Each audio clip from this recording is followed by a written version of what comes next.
সকলোকে নমস্কাৰ জনাই মই বনশ্ৰী কুচুমাজী ইউটিউব চেনেলৰ অন্য এটা ভিডিঅ'লৈ আপোনালোক সকলোকে স্বাগতম জনাইছোঁ। আমাৰ মাছখোৱাতে আজি নতুনকৈ উদ্বোধন হ'বলৈ হৈ আছে এই চাহপাতৰ যিটো কলঘৰ, এইটো হাবুঙৰ নিচেই কাষতে হয়, নিৰ্মাণগত অৱস্থাত আছিল আৰু ইয়াতে অহা 25 তাৰিখৰ পৰাই পাত কাটিব বুলি আমি গম পাইছোঁ।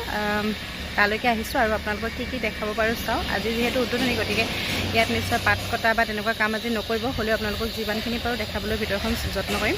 আহক তেনেহ'লে ভিতৰলৈকে যাওঁ।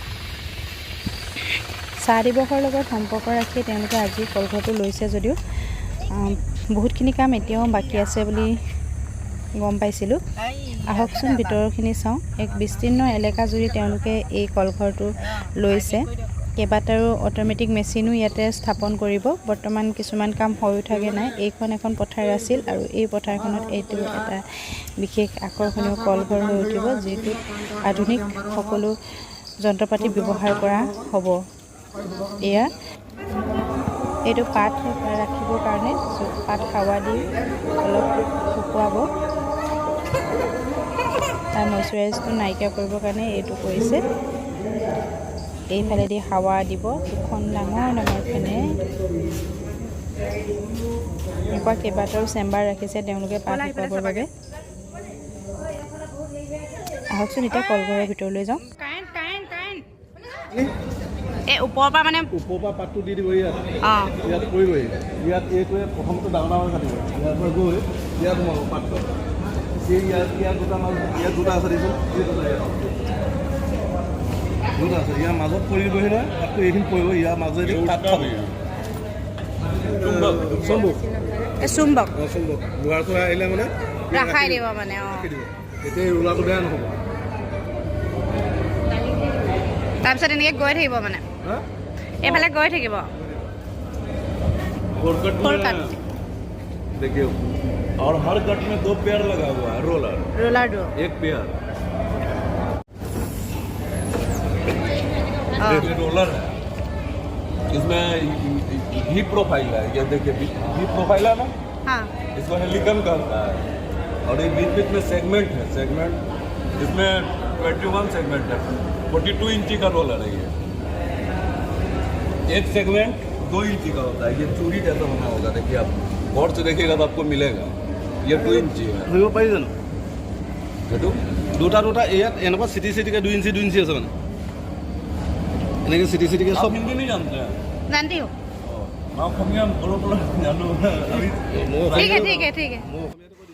বিশেষকৈ এতিয়া তেওঁলোকৰ পৰা জানিব পৰা মতে এনেকুৱা 4টা ৰোলাৰ, দুটা ৰোলাৰৰ মাজেদি পাতখিনি আহিব আৰু এইবোৰ ঘাট কৰি দিয়াৰ কাৰণে চাহপাতখিনি আপোনাৰ পাত হৈ টুকুৰা এটা বল টাইপৰ হৈ আহিব। ইবাৰতকৈ সিবাৰ অলপ সৰু হ'বগৈ আৰু এনেকৈ গৈ তৈয়াৰ হৈ যাব। আৰু তৈয়াৰ হোৱাৰ পিছত আহিব এই ডাঙৰ গোলটোৰ ভিতৰলৈ আৰু এই গোলটো ঘূৰি থাকিব বুলি কৈছে। ইয়াতে তাৰ চাহৰ আকাৰবিলাক বনিব।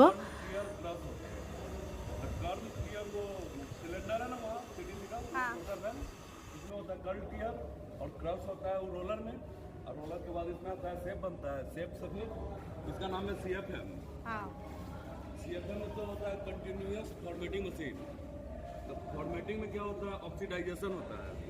ऑक्सीडाइजेशन मीन्स होता है চাহৰ আকাৰবিলাক বনাৰ পিছতে এইফালে দিয়ে ওপৰলৈ যাব আৰু এইফালে গৈ এইবোৰ কিবাকিবি হ'বগৈ লেবেলিং এনেকৈ, আৰু ইয়াতে লেবেলিং হ'ব। আৰু তাৰ পাছত 3টামান হিট চেম্বাৰ আছে, য'ত এইকেইটা য'ত তলফালৰ পৰা চাহপাতৰ সেই শ্বেপবিলাক গৰম হৈ যোৱাৰ লগে লগে তাৰ কালাৰটো অলপ বেলেগ হৈ যাব। যিহেতু সেউজীয়া পাতখিনি সেইখিনি ক'লা হ'বলৈ ধৰিব, ইয়াতে কালাৰ আহিবগৈ। আৰু এই 3টাত চাহপাতখিনি গৰম হোৱাৰ পিছত পিছৰ পৰ্যায়ত আকৌ এটা ঠাণ্ডা হাৱা দি ঠাণ্ডা কৰা হ'ব। এনেকৈ প্ৰচেছটো চলি গৈ থাকে আৰু ঠাণ্ডা হোৱাৰ পাছতে চাহপাত প্ৰস্তুত হৈ যায়। এই গোটেই মেচিনটো চম্ভালিবৰ কাৰণে এইখন এখন ডাঙৰ বৰ্ড বুলিয়ে ক'ব লাগিব। ইয়াৰ পৰাই গোটেই মেচিনটো ডাইৰেকশ্যনবিলাক হৈ গৈ থাকে। इसके नीचे जो कन्वेयर है उसका है। ইয়াৰ পিছত এই নেটখনে দিয়ে চাহপাতখিনি যাবগৈ, য'ত ঠাণ্ডা হাৱা এটা আহে আৰু চাহপাতখিনি গৰমৰ পৰা ঠাণ্ডা হয়।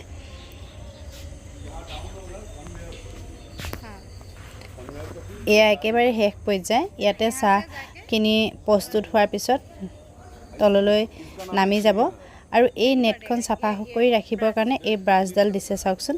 এই ব্ৰাছডাল ঘূৰি থাকিব আৰু এই নেটখনো ঘূৰি থাকিব, যিয়ে নেটখন চাফা কৰি যাব যাতে তাত চাহৰ কোনো গুৰি ৰৈ নাযায়। আৰু ইয়াৰ পৰা যোৱাৰ পিছত চাহখিনি আকৌ এটা হিট মেচিনৰ নিচিনা অৰ্থাৎ হাৱা মেচিন দিব, যিটোৰ দ্বাৰা চাহখিনি এটা এটাকৈ অলপ দেৰিৰ কাৰণে তাত বাবলিং কৰি থাকিব আৰু বাবলিং কৰাৰ পিছত এটা সময়ত প্ৰচেছটো সম্পূৰ্ণ হৈ যায়।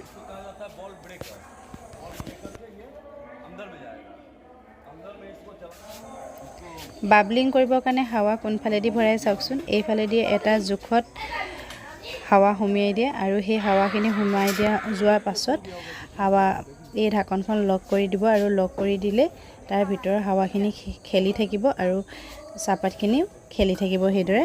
আৰু যেতিয়া হৈ যায় তেওঁলোকৰ কামটো সম্পূৰ্ণ, তেতিয়া সম্পূৰ্ণ ঢাকনখন খোল খুৱাই দিব আৰু এটা জোৰ হাৱাই চাহপাতখিনি নি নিৰ্দিষ্ট জেগাত পেলাই দিবগৈ।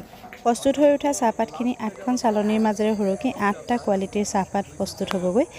আৰু ইয়াৰে মেনেজাৰে জনাইছে, যিহেতু আমাৰ মাছখোৱাৰ চাহ বহুত ধুনীয়া উৎপাদন হয় আৰু বহুত ভাল হয়, সেইকাৰণে তেওঁলোকৰ ইয়াতে কাম কৰিবলৈ বহুত সুবিধা হ'ব বুলি আমাক জনাইছে আৰু তেওঁলোককো আদৰণি জনাইছোঁ মাছখোৱালৈ। আজি ভিডিঅ'টিত আপোনালোকক এইখিনিকে জনালোঁ আৰু এতিয়া ভিডিঅ'টি সামৰণি মাৰিছোঁ। যদি চেনেলটো ছাবস্ক্ৰাইব কৰা নাই তেনেহ'লে প্লিজ ছাবস্ক্ৰাইব কৰি দিব।